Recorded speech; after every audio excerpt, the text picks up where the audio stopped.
The writer reads Chronicles of a Dark God. Book 1, Dark God Emergent. Chapter 8, Grunwol, the Garitzik, and the Shadow Fae. Grunwol cursed a blue streak.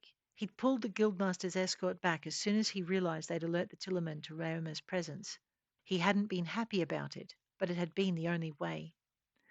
Once the Tillerman's exchange had been complete and the man had left, he'd gathered the escort and followed. As the tunnels had narrowed, he'd marked the path and taken his people. The docks might be the Tillerman's domain, but under the docks was that even more true, and he couldn't risk a single one of them being caught.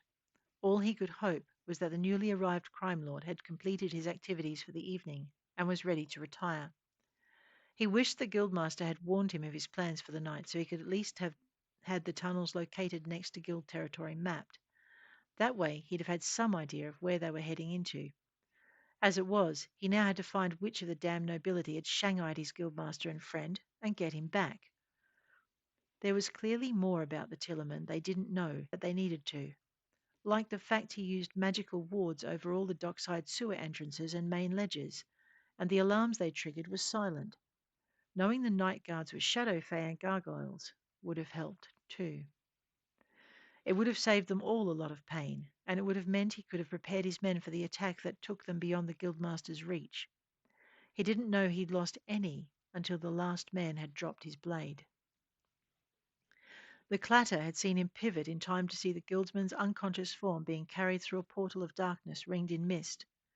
The Northman had backpedaled quickly, hoping to find Raoma and get him out of the tunnels before the shadow found him. He was listening to the sluggish flow of water and murmur of voices ahead when he heard another sound, as if a large bird had gotten lost inside the tunnels. That, in and of itself, wasn't a cause for alarm, but the accompanying chill made it worrisome. He backed up against the damp wall of the tunnel so he could see both ways down it, even as he tucked the wizard light back into its pouch so it wouldn't give him away. The only problem with that was it left him almost blind.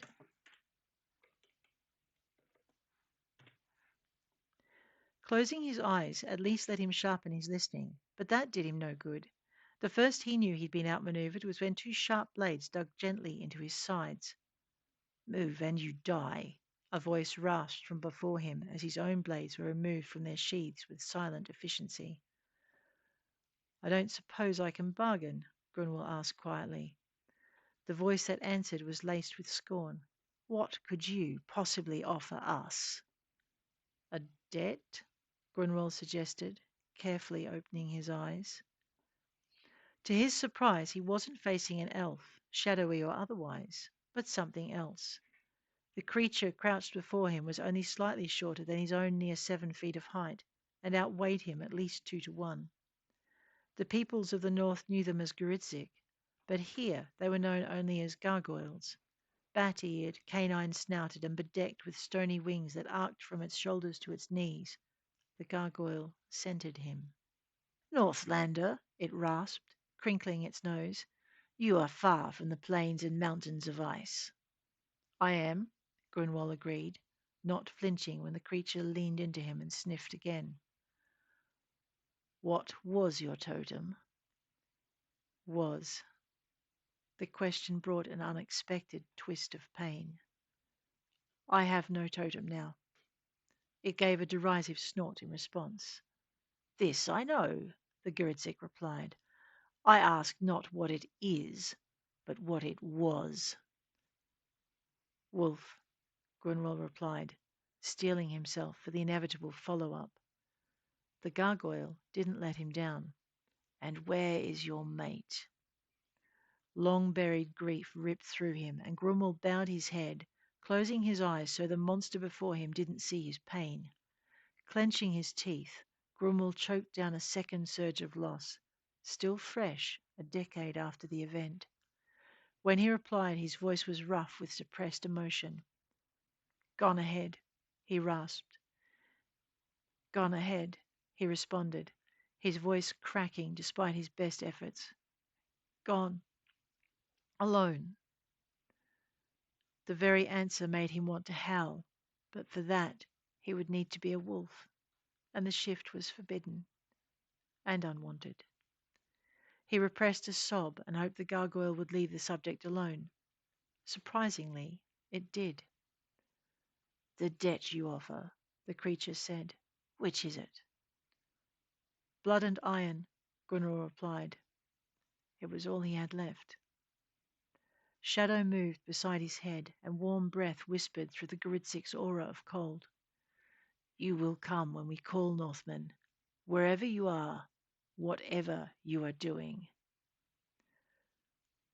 "The debt cannot be sealed without your true names and your blood," Grunwol replied. The Garitzik reached forward, extending an ivory claw. Before it could touch him, footsteps sounded in the passage he'd been following, footsteps coming from where his prey had gone. "Come with us," the warm shadow said, and pulled him back through the walls, through air where there should have been stone. The gargoyle followed. Grunwol's startled shout was cut short as the mist that bordered all such gates boiled down to close it behind him. This time, when the gargoyle's ivory claw came toward him, there was nothing to interrupt its strike. "Your heart shall know our names," it rasped, opening a deep tear in the muscle and skin above that organ. "It will answer when we call and direct you where to go." Grunwell heard its words through a wave of pain as the Garitzik's claws scraped over bone. His left shoulder and arm went numb, and he struggled to stay upright with no wall to support him. His eyes widened as the Garitzik withdrew its talon and licked the blood from its surface. "I can find you wherever you might seek to hide," it assured him. "Your blood speaks to me." Grunwald made a note to kill it as soon as he was able, watching as it opened a vein in its own wrist and pressed the wound to the gash it had created in Grunwald's chest. "Your blood speaks to mine, revealing truths that might otherwise remain hidden. My blood knows your true name and your loss." Grunwald choked back a cry as the gargoyle's blood burned its way into him. If one of the Shadow Fae hadn't reached out to steady him, he would have fallen. Another of the Shadow Fae moved to stand beside the gargoyle and extended its wrist. The creature took its forearm away from Grunwald's chest and sliced open the Fae's vein with a careful flick of its claw. The Fae bowed his head in thanks and crossed to place his wrist against Grunwald's wound. Again the gargoyle licked its claw clean. Catching Grunwald's eye, it intoned, "I am the keeper of the debt." The Northman felt the Shadow Fae's blood work its way to his heart and wrap itself around it. "Our blood converses in shadow and the grey light at the edge of the day," the Fae told him. "I can find you between worlds and in twilight."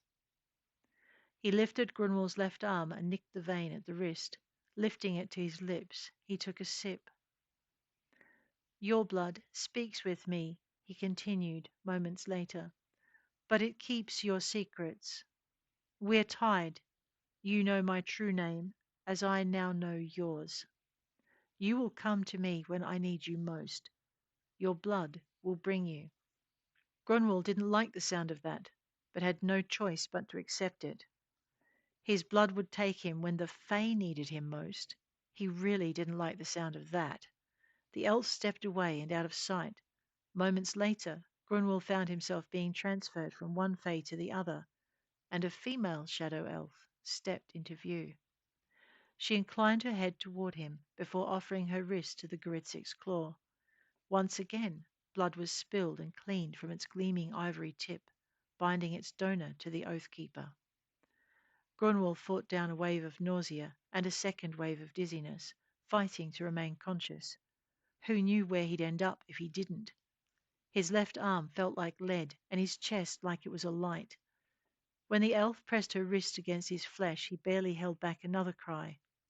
The gargoyle's blood had burned like fire, and the first Fae's blood had infiltrated his heart like mist. But this Fae's blood was honey and the far north wind. It drove itself through his heart like a stake and then wormed its way through the rest of him. "I am lost," Grunwald thought as the second Fae began to speak.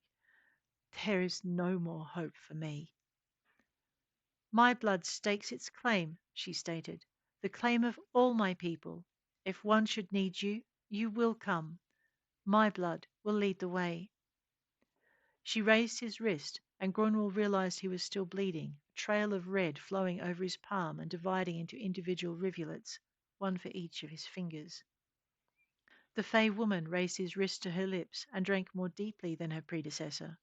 Grunwald's head spun, and he groaned as she lifted her lips away. Your blood hides your heart and deepest thoughts, she assured him. You know my true name, and I know yours. Your blood demands an oath from me, and I have given it. This last seemed to surprise her as much as it surprised him, but she didn't explain, merely took a silken kerchief from her pocket and bound his wrist before using the ties on his shirt to hold the damaged limb across his chest. Where do you need to go? She asked. Knowing Rheomar was long gone, Grunwald named the one person who could help him.